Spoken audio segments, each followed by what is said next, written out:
It's been a long journey. 20 hours, in fact. 20 hours on a plane. And you know what was the worst thing? Oh, hi. Let me right in the center here. We were all on the same plane back from Brazil, but we had to do a layover in Houston, Texas. And because our flight from Brazil got delayed by 1 hour, that meant we had 30 minutes to transfer and get on our connecting flight to Los Angeles. And there was two lines. One line for US citizen, the other line for non-US citizen. All my travel companion were US citizens, so they waited 10 minutes in line. I'm a foreigner, so I had to wait 30 minutes in line. And you might be asking, wait, Toast, doesn't your flight leave in 30 minutes? How could you spend 30 minutes in line then? Well, the answer is simple. I missed my flight. I was left behind in Houston, Texas, while everyone else got on the plane to Los Angeles. So you should have just gone the citizen line.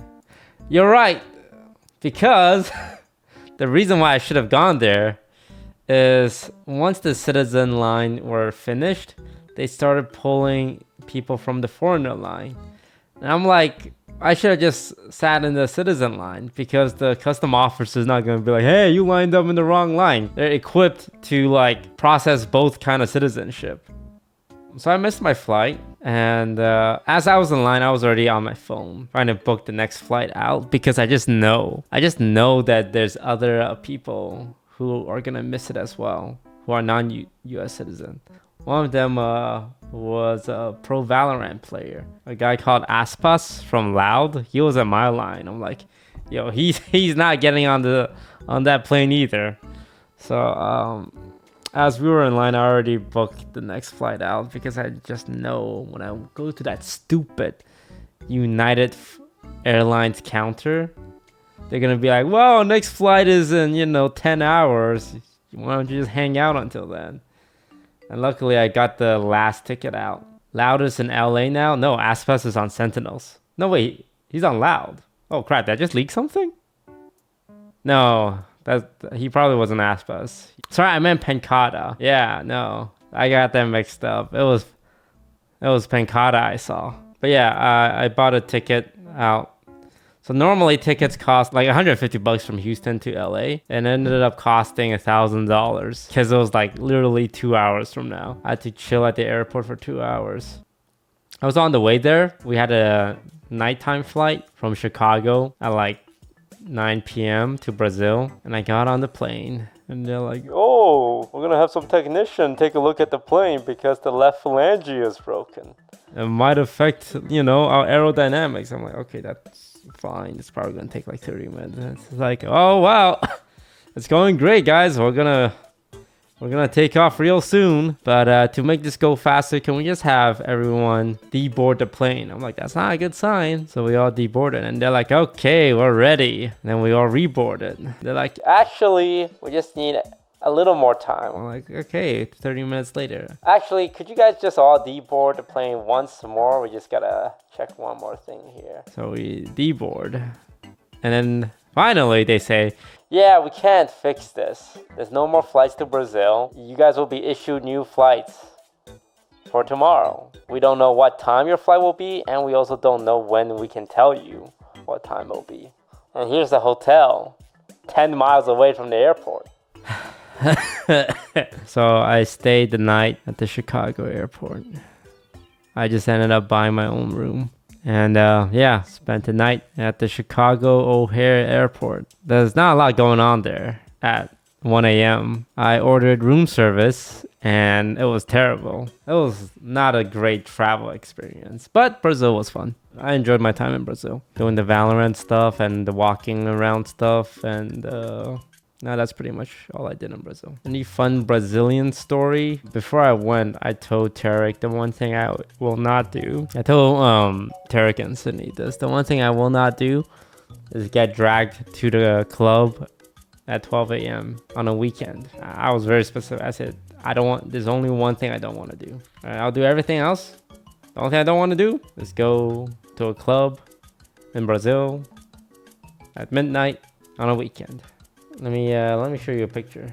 Let me show you a picture of my conversation with this guy. Because you guys think I'm joking. You guys think like, there's no way, Toast, you thought that far ahead. I understand, people. February 20th. 3 weeks ago. Well, 2 weeks because of short a month. You going to Brazil? Yes, sir. You? Yeah, see you there. I'm not gonna go to the clubs at night though. We'll get kidnapped and murdered. 100%. That's why we roll with the Brazilian amigos. You're literally gonna get me killed, Tarek. We will die together. How romantic.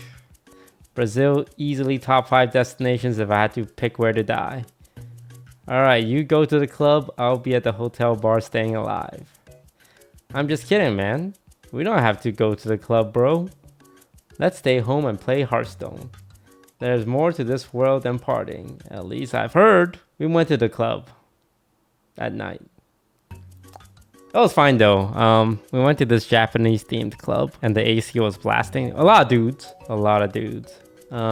This CSGO player that Tarek knew brought us there. Guy called Zeus. The music was loud. I think I got tinnitus from it. And they wanted to stay until 5 a.m.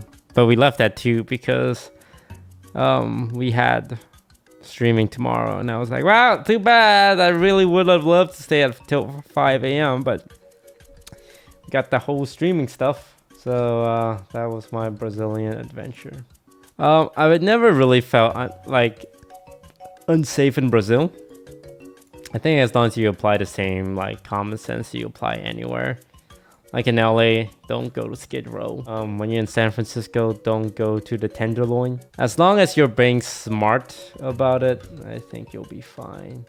Try not to go out late at night, etc, etc. I think the fear mongering is a little like exaggerated, but you should still apply like a good amount of common sense. Yeah, had a good time. Brazilian fans are very passionate, as you guys probably heard at the stadium. Oh my god, I got all the teammates in the back of the jersey and just crossing them off. That's ultimate BM, I love it. You know, it's the loudest cheers I've ever heard in my life for an esports event. And yeah, in 2 days, DSG will be having their 4th game. We're playing the team that's rated #1 in the entire league right now. So will be a good chance to prove if we got the stuff. Should be exciting. Did you meet any of the players? No, I'm too shy. So yeah, M80 is our next opponents. They're ranked #1 overall between both groups. They have a perfect record and a higher round differential than G2. So they are #1. We are #5. Is it possible? Yeah, it's possible. So TSM versus OR Esports. We're actually rooting for OR Esports here because most likely OR Esports is not taking 4th from us. So we want TSM to lose. So we're going to be cheering for OR Esports on the 8th. And after that, we're going to be watching anime on stream. Yeah. So we have a lot of watching to do on the 8th. We're watching 2 games of Valorant and then 4 episodes of an anime because I'm badass. So that'll be fun.